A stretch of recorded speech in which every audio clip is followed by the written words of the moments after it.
نحمدہ و نصلی علی رسولہ الکریم اما بعد۔ آج کل لوگ ویکسین کے بارے میں بہت دریافت کر رہے ہیں کہ لگوانی چاہیے یا نہیں لگوانی چاہیے، اس لیے اس کے بارے میں کچھ عرض کرنا مناسب ہے، اور وہ یہ ہے کہ ویکسین ایک احتیاط کے طور پر حفاظت کے لیے ہے۔ ویکسین جو ہے حفاظت کے واسطے احتیاط کے طور پر ہے۔ کسی بھی ویکسین کے اندر یہ گارنٹی نہیں ہے کہ جو لگوا لے گا اس کو کرونا وغیرہ نہیں ہوگا۔ جیسے اور امراض کے حفاظت کے ٹیکے ہوتے ہیں، یہ بھی حفاظت کے لیے ایک دوا ہے جو انجیکشن کے ذریعے لگائی جا رہی ہے۔ اس کے بارے میں جو ڈاکٹر صاحبان سے معلوم ہوا ہے وہ یہ کہ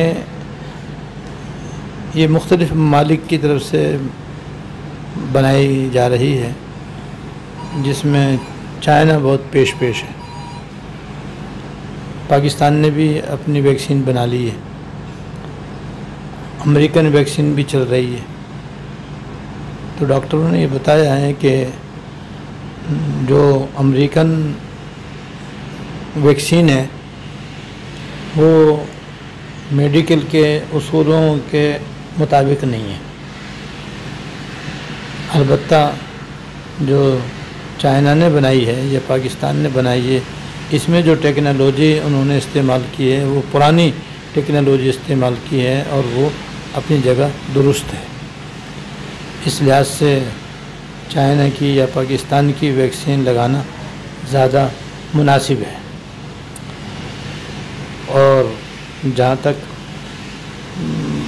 دوسرے ملکوں کی ویکسینیں ہیں، اگر وہ واقعتاً میڈیکلی اعتبار سے زیادہ معتبر نہیں ہے تو وہ بھی لگوا سکتے ہیں، لیکن بعض لوگ اس وجہ سے لگوانا چاہتے ہیں تاکہ باہر ملک جائیں تو وہاں پر وہ مانی جاتی ہے۔ تو اس میں یہ بات بھی ڈاکٹر صاحبان نے بتلائی ہے کہ ویکسین جب ایک مرتبہ لگ جاتی ہے تو وہ ہمیشہ کے لیے نہیں ہوتی، ایک خاص مدت تک اس کا اثر ہوتا ہے۔ کسی میں 6 مہینے کا اثر ہے، کسی میں 8 مہینے کا اثر ہے، اس کے بعد پھر دوبارہ لگوانی ہوگی۔ تو اگر کسی نے باہر کی جیسے امریکن ویکسین لگوا لی اور پھر اس مدت میں اس کا سفر نہ ہوا تو دوبارہ جاتے ہو تو لگوانی پڑے گی۔ جب لگوانی پھر بھی پڑے گی تو جیسے اب عمرہ کرنے جاتے ہیں، حج کرنے جاتے ہیں تو ٹائیفائڈ کا ٹیکہ لگوانا ضروری ہوتا ہے، تو ایسی ہے اس ویکسین کو بھی لگوایا جا سکتا ہے، اور پھر لگوا کر کے اس کا سرٹیفکیٹ وہاں کے لیے کارآمد ہو سکتا ہے۔ بہرحال یہ ایک حفاظتی تدبیر ہے، اور یہ کوئی اس میں ضمانت نہیں ہے کہ اس کے بعد پھر کرونا نہیں ہوگا۔ ہاں، ایک فائدہ ڈاکٹر صاحبان نے، بلکہ جن لوگوں کے ساتھ مذاکرہ ہوا ہے اس میں بعض لوگوں نے اپنا تجربہ اور مشاہدہ بیان کیا کہ جن لوگوں کو انہوں نے ویکسین لگوائی ہوئی تھی ان کو جو کرونا ہوا تو اس کا اثر کم ہوا، مریض کو تکلیف بہت کم ہوئی، اور جنہوں نے ویکسین نہیں لگوائی تھی ان کو تکلیف بہت زیادہ ہوئی، جیسے کہ عام طور پر ہوتی ہے۔ اس کے اللہ تعالیٰ محفوظ رہتا ہے۔ تو ایک یہ فائدہ ہے اس میں، اس لیے جو ہے اس میں لگوانے میں کوئی حرج نہیں ہے، اس لیے لگوا لینی چاہیے، اور اس نیت سے لگوانی چاہیے کہ بھئی اس بیماری اور وبا سے حفاظت کا ایک ذریعہ ہے، ایک تدبیر ہے۔ اصل حفاظت کرنے والے تو اللہ پاک ہی ہیں، انہی پر بھروسہ کرنا چاہیے، انہی پہ توکل کرنا چاہیے۔ جیسے اور دوائیں اور انجیکشن ہم لگواتے ہیں اپنی حفاظت کے لیے، اسی غرض سے یہ بھی لگوا سکتے ہیں، اور لگوانے کے بعد بھی بیماری ہو سکتی ہے، نہیں بھی ہو سکتی، یہ تو سب اللہ تعالیٰ کے حکم و حکمت پر موقوف ہے۔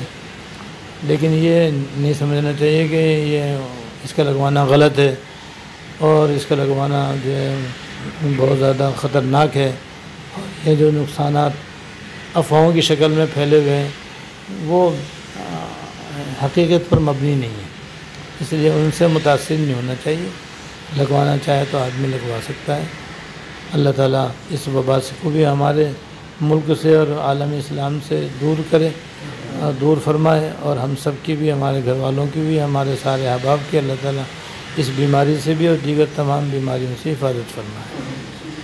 واخر دعوانا الحمدللہ۔